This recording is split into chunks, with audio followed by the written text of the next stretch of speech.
नमस्कार। स्वागत है आपका द न्यूज लॉन्चर पर। मैं हूं अशोक वानखेड़े, लेकर आया हूं आपका अपना कार्यक्रम डायरेक्ट हिट। क्या राहुल गांधी हिट होने जा रहे हैं? वैसे तो हिट है वो, प्रचार में तो उन्होंने स्कोर कर लिया, लेकिन मैं एचआईटी हिट की बात कर रहा हूं, जहां उनको कहीं ना कहीं चुप किया जाने का प्रयास किया जाएगा। ये संभावना मुझे इसलिए लगती है कि बिहार चुनाव के पहले फेज का वोटिंग 6 तारीख को है और दूसरे फेज को 11 तारीख को है। तो 9 तारीख की शाम तक प्रचार समाप्त हो जाएगा और राहुल गांधी के ऊपर टंग की तलवार है, क्योंकि संभल में एक केस उनके ऊपर चल रहा था, उसका निर्णय सुरक्षित रखा गया और अब बताया जा रहा है कि 7 नवंबर को वो निर्णय आएगा। राहुल गांधी के इंडियन स्टेट बयान पर संभल की अदालत ने सुनवाई पूरी कर ली है और फैसला भी सुरक्षित रखा था, जैसा कि मैंने कहा। शिकायतकर्ता ने बताया कि देश विरोधी बताते हुए एफआईआर की मांग की है, जबकि राहुल के वकील ने इसके लोकतांत्रिक आलोचना बताई है। क्या है मामला, पूरा देखते हैं। संभल जिले की एक स्थानीय अदालत ने कांग्रेस के नेता राहुल गांधी के खिलाफ दायर मामले में मंगलवार को सुनवाई पूरी कर ली है, अपना फैसला सुरक्षित रख लिया। अतिरिक्त जिला न्यायाधीश एडीजे द्वितीय आरती फौजदार की अदालत ने दोनों पक्षों की दलील सुनने के बाद 7 नवंबर को फैसला सुनाने की तारीख तय की है। यह मामला जनवरी महीने में दिल्ली में दिए गए एक विवादित बयान से जुड़ा हुआ है। उसे हम तथाकथित विवादित बयान बोल सकते हैं, जिसमें राहुल गांधी ने कथित तौर पर कहा था कि कांग्रेस की लड़ाई भाजपा या आरएसएस से नहीं, बल्कि इंडियन स्टेट से है। शिकायतकर्ता का दावा है कि इस बयान से देश भर के लोगों की भावनाओं को ठेस पहुंची है। दरअसल 15 जनवरी 2025 को दिल्ली में कांग्रेस के नए मुख्यालय के उद्घाटन समारोह के राहुल गांधी के अपने उद्बोधन में केंद्रीय सरकार की नीतियों पर तीखा प्रहार करते हुए कहा कि हमारी लड़ाई केवल भाजपा या आरएसएस से नहीं, बल्कि भारतीय राज व्यवस्था से है। लेकिन हिंदू शक्ति दल के राष्ट्रीय अध्यक्ष सिमरन गुप्ता ने इसे देश विरोधी करार देते हुए चंदौसी की विशेष एमपी एमएलए कोर्ट में 23 जनवरी को शिकायत दर्ज की। गुप्ता ने अदालत में तर्क दिया कि यह बयान न केवल संविधान का अपमान है, बल्कि देश की एकता और अखंडता के खिलाफ है। उन्होंने कहा, राहुल गांधी का यह कथन पूरे राष्ट्र की भावनाओं को आहत करता है। मैंने पहले संभव के जिला अधिकारी और पुलिस अधीक्षक से शिकायत की थी, लेकिन कोई कार्रवाई न होने पर अदालत का दरवाजा खटखटाया है। शिकायत में भारतीय दंड संहिता की धारा 153A समुदाय के बीच में वैषम्य फैलाना और 505 जनता में भय पैदा करना के तहत एफआईआर दर्ज करने की मांग की गई थी। मार्च में संभल जिला न्यायालय ने राहुल गांधी को समन जारी किया था, जिसके बाद अप्रैल में जवाब दाखिल करने का आदेश आया था। मई में नोटिस जारी होने के बाद अगस्त में सुनवाई सितंबर तक टल गई थी। मंगलवार को चंदौसी जिला न्यायालय में अंतिम सुनवाई हुई, जहां राहुल गांधी के वकील ने बयान को राजनीतिक संदर्भ में रखते हुए कहा कि यह लोकतांत्रिक आलोचना का हिस्सा था, ना कि कोई राजद्रोह। उन्होंने दावा किया कि बयान का संदर्भ गलत तरीके से पेश किया जा रहा है और यह अभिव्यक्ति की स्वतंत्रता के दायरे में आता है। दूसरी ओर शिकायतकर्ता के वकील ने वीडियो सबूत पेश कर तर्क दिया कि बयान ने जनता में असमंजस पैदा किया और राष्ट्र विरोधी भावनाओं को बढ़ावा दिया। एडीजे आरती फौजदार ने दोनों पक्षों को पर्याप्त समय देकर दलीलें सुनी, फैसला सुरक्षित रख लिया।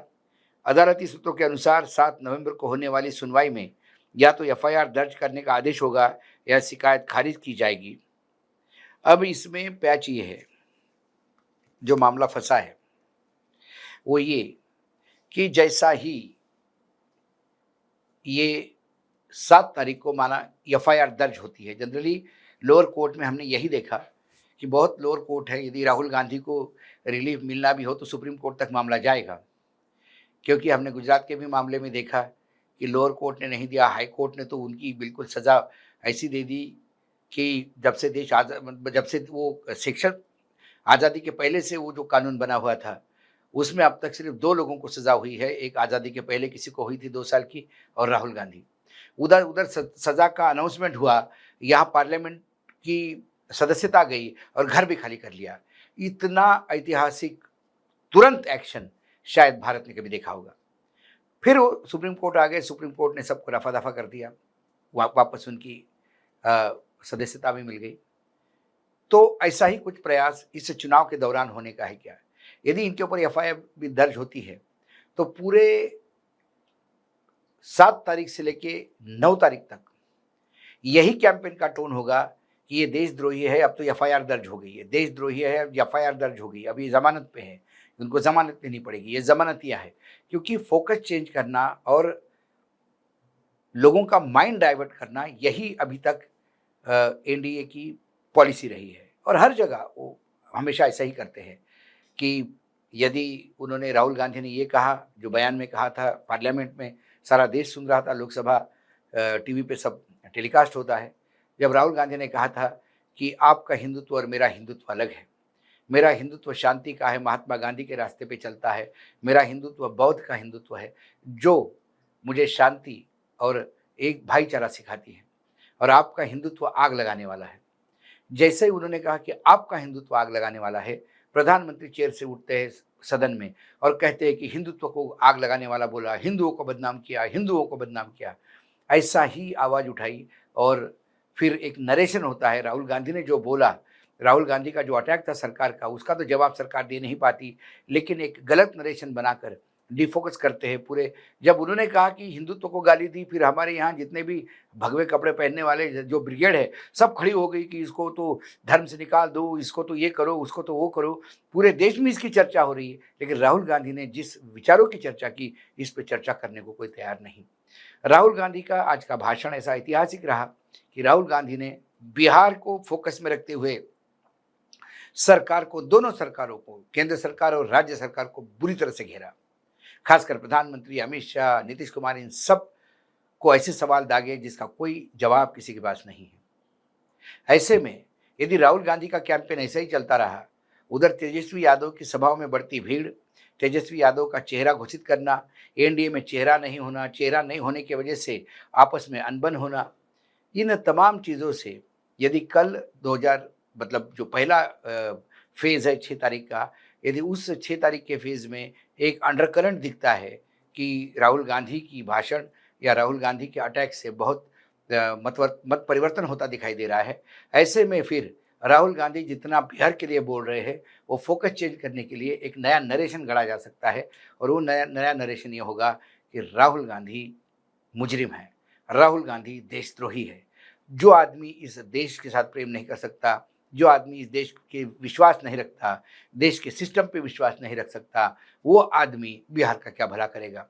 ये बार-बार कहा जाएगा और उसका जो बेस लाइन होगा वो एफआईआर दर्ज हो गई। हम नहीं कहते, न्यायपालिका ने एफआईआर दर्ज कर दी।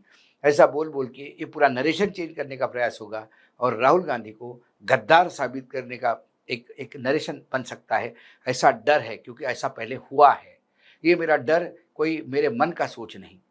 ये अभी तक भारतीय जनता पार्टी का जो मोडस ऑपरेंडी है, जो काम करने का तरीका है, वो बाय एंड लार्ज यही तरीका है।